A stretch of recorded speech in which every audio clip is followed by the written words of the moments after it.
Hi, welcome to my channel Explain. My name is EK and today it's really fucking hot. We are currently enduring a heat wave and I'm far too ginger for this. I can't shut the windows, so you're just gonna have to cope with the musical accompaniment.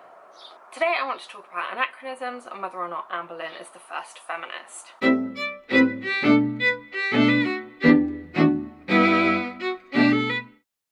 This is chiefly inspired by a tweet I saw a good couple of years ago where somebody said they thought of Anne Boleyn as the first feminist. The short answer is like, no, she was not the first feminist. She probably wasn't really a feminist at all, but the reasons for that are quite complex, and I think this is an idea that's kind of worth addressing, and it provides a really good jumping off point to explore how we look at both the past and the present. So let us take apart what anachronisms are, their implications for history, for feminism, and for Anne Boleyn.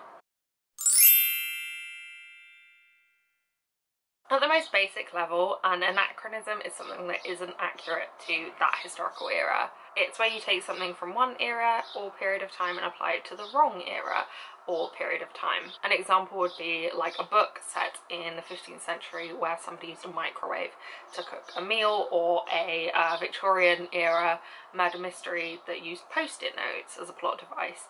These are obviously unlikely scenarios to appear in media, but that's kind of the gist of it. It's something that does not fit within that time period. It comes under the category of like historical inaccuracy, but it differs slightly. So an inaccuracy might be having Mary Queen of Scots and Queen Elizabeth meet in person, face to face, which never happened, but an anachronism would be Mary like emailing Elizabeth. On a more academic level, it would be considered anachronistic to apply a movement from the modern era, feminism for example, to a woman who lived in the early 1500s, Anne Boleyn.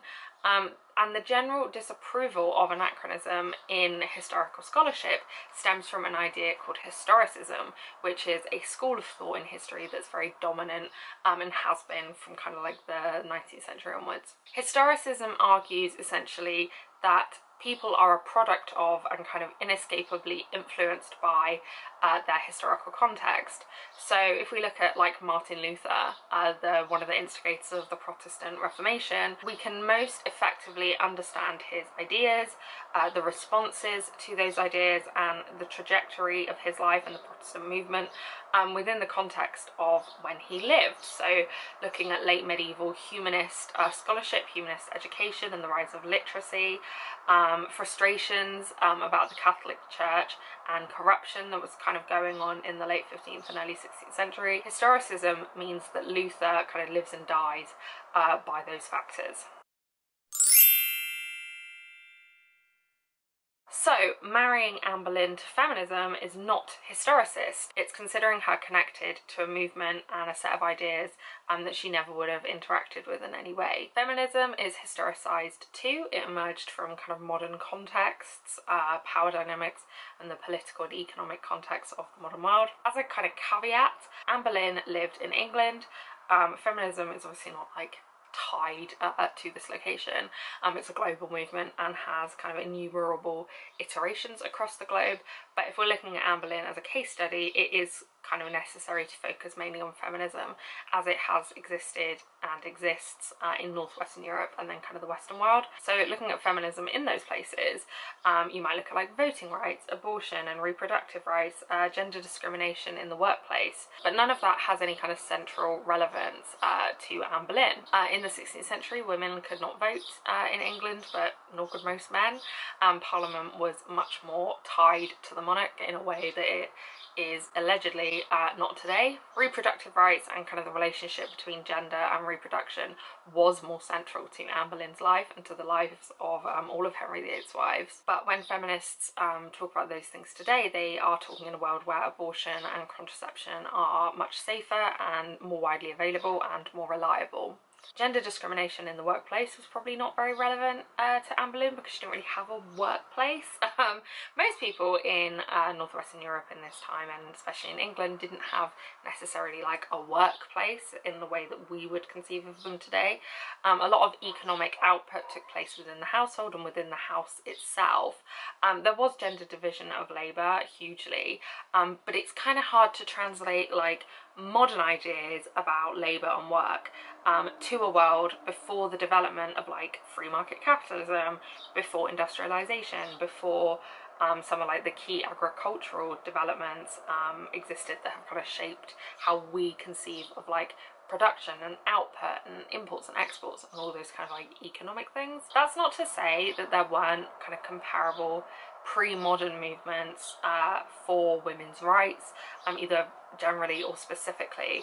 But it is the case that Western political feminism, which is, you know, don't forget, quite a new movement, is tied so intrinsically to those modern conditions that in Tudor England, like, simply did not exist. Hi, editing day 2 EK here. I just wanted to add that the examples of feminist issues that I give, so like suffrage, employment, rights and reproductive rights, are not like the trifecta of feminist issues, and I'm not saying that all feminists like believe in these things and only these 3 things, nor am I saying that feminism has actually achieved these things. These are still all incredibly current issues, and are also tied to other issues relating to social justice. But they are a good example of how some of the priorities of feminism, particularly, for example, through the 20th century in the United Kingdom and in the USA, those priorities would be pretty alien to a 16th century noblewoman. And they also illustrate kind of feminism's connection to modern conditions, which I am about to explore further. Feminism grew from a post-industrial economy, a consumerist society, and a late-stage capitalist society, and it continues to change and adapt. The coronavirus, for example, has shifted conversations about like domestic labour and childcare, precarious employment, the housing market, and so feminist groups and individuals are responding to those kind of changing conditions. So on that basis, I can understand you thinking, okay, that means anachronisms are bad. And like, no, sometimes anachronisms are not inherently bad, and in some cases they can be pretty good. Pop culture and kind of media gives us the best examples of this. So the film A Knight's Tale, from the get-go of that film they use modern music and kind of the vibe of like modern sports films, and it uses this in a film that's about medieval jousting to portray the knights as kind of the rock stars and the celebrities of their day, but using kind of reference and a context that we understand as modern viewers. The film mixes in those anachronisms deliberately alongside factual content, so it uses the background of the 100 Years' War and features Edward of Woodstock, who's the Crown Prince of England. A Knight's Tale is one of my favourite films of all time, and certainly one of my favourite historical films, although I think all of my favourite films of all time are historical films because I am predictable, but I think it uses anachronism really, really successfully. And another example which like I approve of but I didn't really get on with the show is the TV show Reign, about the like young life of Mary Queen of Scots, and it is portrayed as kind of like a young adult drama in the vein of like Gossip Girl or Pretty Little Liars type thing. Mary was a teenage girl when she was 18. She was packed off back to Scotland, but the show I think exclusively deals with her up to the age of 18. I don't know, it might show her going back to Scotland, but like the majority of it certainly was in France. So I just checked, and the last season does focus on her return to Scotland. Full disclosure, I did not get past, I think, about episode 2 of season 1 when I tried to watch this. I could cope with like inaccuracies, and obviously the anachronisms, as I'm explaining in this video, are not something I find inherently off-putting, but the costumes, they... Go back to Party City where you belong! Like, I understand they're not going to be 100% authentic. I'm not going to be throwing like a tantrum over, oh, that gold thread work was actually from 1603, not 1554, like, I don't care. But they were like prom dresses, and like not even good prom dresses, like really cheap, like Boohoo, Pretty Little Thing prom dresses that are going to fall apart, and you're going to sell them on Depop with a £5 discount because one of the zippers is broken. Like, it was just, I couldn't get past it. I'm sorry. I love costume design. Historical costume design is like, you can go big or go home, and they went to Primark. Mary was a teenage girl up until she left France, and she was surrounded by teenage girls, so I think having that framework not only kind of highlights that aspect, but also gets teenage girls engaged in history, which is never a bad thing. In media then, anachronism can allow audiences to gain a fuller understanding of the past by conceptualizing it on terms that we are familiar with. It allows us to reimagine these stories and kind of stretch the boundaries of how we retell history. Okay, so if anachronism in media is okay, that means that anachronism in like scholarship and academia is a no-no, right? Also no. We use anachronistic terms in scholarship all the time.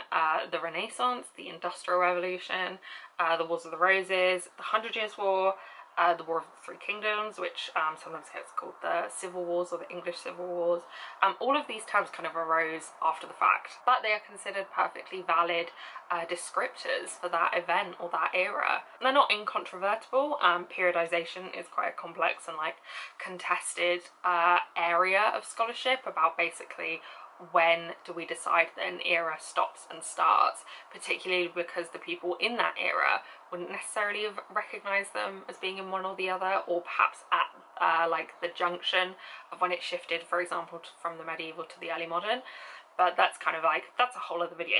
There are a lot of kind of scholarly buzzwords that you can find in historical journal articles and conferences that also came about well after the fact. So liminality, liminal spaces is kind of a key one at the moment. Spatial theory and the spatial turn, which, I mean, like I did a whole like class on landscape and memory last year, and they talked about spatial theory and the spatial turn constantly, and I still don't really understand what it is, but that's fine. I'm not, never mind. Embodiment is one that I have to Google every single time I see it because I can't quite wrap my head around how they're using it. These are all kind of concepts that would have probably been quite alien to the people of that era being studied, but they're still useful. Queer history is a fascinating kind of emerging example of this as a discipline, and I definitely will be exploring that in subsequent videos, but it is pertinent here to say that although how we understand queerness today may not marry at all with that historical figures and may not have been something that historical figures would recognise in themselves, using that anachronistic line of inquiry is still a perfectly valid way to open up a fresh perspective on whatever it is you're studying. Sure, you know, it might not be accurate, but it's still worth exploring sometimes and pushing historical inquiry to its limits. So if anachronisms can be good, why isn't Anne Boleyn a feminist? The elephant in the room of this question isn't really to do with anachronisms, but about a fact of life under patriarchal society, and that is that having women in positions of power is not inherently progressive. Representation is important. It is a good thing that, for example, you know, young girls can look at Parliament and be like, oh, I could be an MP too. But women in power are just as capable of damaging society and damaging the rights and status of women as men are. Some key examples include Margaret Thatcher, obviously, Theresa May, Amber Rudd, Priti Patel, other Conservative MPs, many other Conservative MPs.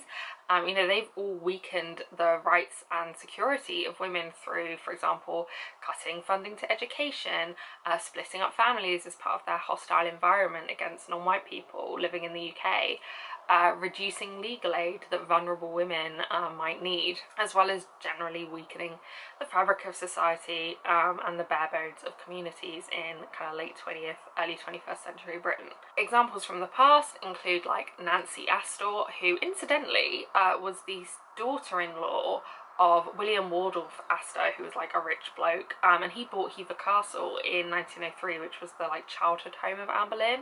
So just like a weird bit of trivia for you. Nancy was the second female MP in the UK Parliament. The first one was a socialist called Constance Markievicz, who was elected to Parliament in 1918, but she did not take her seat as she was a member of Sinn Féin, and Sinn Féin traditionally do not take their seat in the UK Parliament as MPs. Nancy has recently been hailed as like, oh, the woman who kind of broke the glass ceiling, and you know, her election in 1919 was a key breakthrough for women's political representation in the UK. But she was also like a virulent anti-Semite and kind of borderline Nazi. So we can't just assume that a woman is good for other women or good for feminism simply because they have a scrap of power. Very often they will use that power to promote their own interests, and those interests might be damaging for women and other marginalised genders and other marginalised people. Women in power is not inherently feminist or progressive. Women in power who do progressive and feminist things are progressive and feminist. If Anne had kind of significantly contributed to the welfare or status of women, even according to like 16th century values, then yeah, maybe. You know, ultimately she was playing a power game to benefit herself and her family and her allies at the expense, arguably, of two women, Catherine of Aragon and her daughter, Mary Tudor. Anne wasn't pulling up other women alongside her to kind of join her at the top. So the kind of next logical step for this is, can feminism ever be useful in studying pre-modern history? And I think it can, but to most effectively explore the lives of, for example, Anne Boleyn and kind of the gendered implications of her life and her place in society, I think it's better to try and examine that within her context and looking at what was relevant for 16th century women. I'm currently reading a book about medieval queen consorts in Western Europe, and the author, a woman called Fiona Downey, looks at texts written by a French woman called Christine de Pizan, who was around in like the late 14th, early 15th century. Downey explores Pizan's work to kind of find out what ideas about gender were relevant to the women in that era and what they considered important. As a result, we can kind of build up a picture of women in medieval royal courts. We can tease out like the power dynamics and the conceptions of authority and influence, the importance and kind of utilization of patronage, of peacekeeping, especially marital peacekeeping, and we get a broader understanding of medieval queens and medieval queenship, which is like a burgeoning field of study at the moment. Feminism can shed light on history, and I think maybe one of the most important ways it can do this is encouraging study of women and other marginalised genders in the first place. I think the lesson here is to recognise that there are limits to those anachronisms, and that although anachronisms are not inherently bad, they can produce some occasionally shoddy history. And I think that kind of wraps up my discussion of Anne Boleyn, feminism and anachronisms. If you enjoyed this video, please like it, and then don't forget to subscribe to my channel. I'm hoping to kind of get to a consistent upload schedule, but it depends on both me and kind of my health, and then also university. I'm currently on my summer holidays, which is lovely, although there's too much of the summer in this holiday. It's so hot. So I have been EK, you have been my audience. Thank you very much, and I will see you in my next video.